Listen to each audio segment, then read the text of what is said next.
Bisnis di masa pandemi. Ketika kita bicara soal bisnis, yang muncul di benak sebagian besar kita adalah berdagang dan juga bikin produk sendiri yang keren.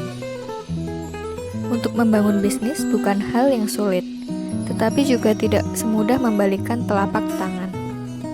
Bisnis atau niaga adalah kegiatan memperjualbelikan barang atau jasa dengan tujuan memperoleh data. Di sini kita akan bicara beberapa hal mengenai bisnis. Yang pertama ada konsep bisnis. Konsep dalam bisnis adalah gagasan yang konkret dalam mewujudkan suatu usaha dengan merujuk pada nilai-nilai usaha, tujuan usaha, dan juga target pasar. Jenis bisnis sendiri ada dua, yaitu bisnis konvensional dan yang kedua ada bisnis digital. Bisnis konvensional atau yang lebih sering dikenal dengan bisnis offline adalah kegiatan atau transaksi jual-beli yang dilakukan secara langsung bertatap muka antara penjual dengan pembeli.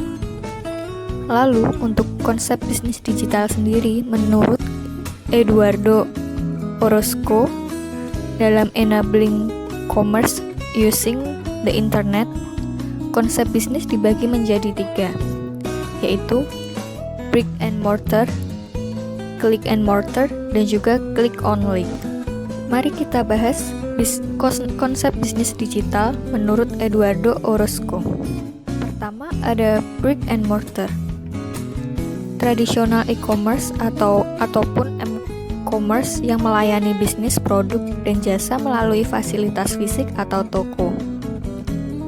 Lalu yang kedua yaitu click and mortar. Memiliki toko fisik dan situs web untuk menyediakan produk dan layanan mereka.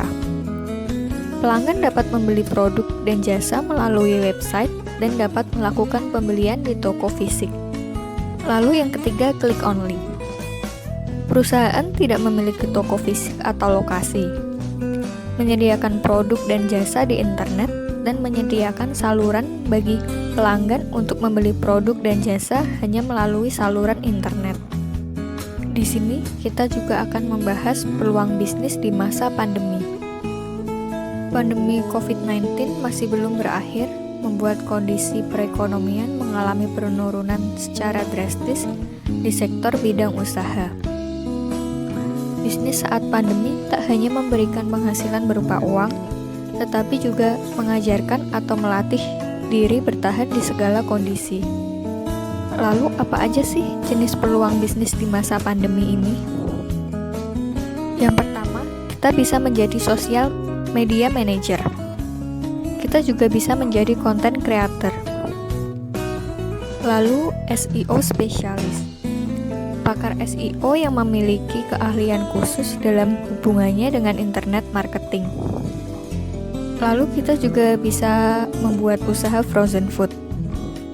Menurut pakar marketing Hermawan Kartajaya, ada beberapa hal yang perlu diperhatikan sebelum memulai bisnis frozen food. Pembahasan yang selanjutnya adalah bagaimana cara kita mempertahankan bisnis yang ada.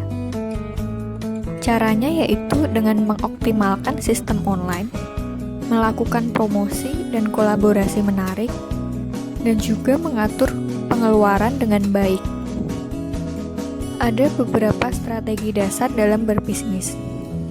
Yang pertama, kita harus periksa kondisi keuangan terlebih dahulu. Lalu, periksa juga status aset dan hutang. Setelah itu, buat bisnis plan baru kreativitas melihat tren belanja konsumen. Dan yang terakhir, melakukan manajemen resiko. Buat resiko seminimal mungkin. Demikian yang bisa kita share mengenai bisnis di masa pandemi. Semoga pandemi ini segera berakhir dan perekonomian kembali stabil seperti semula. Terima kasih.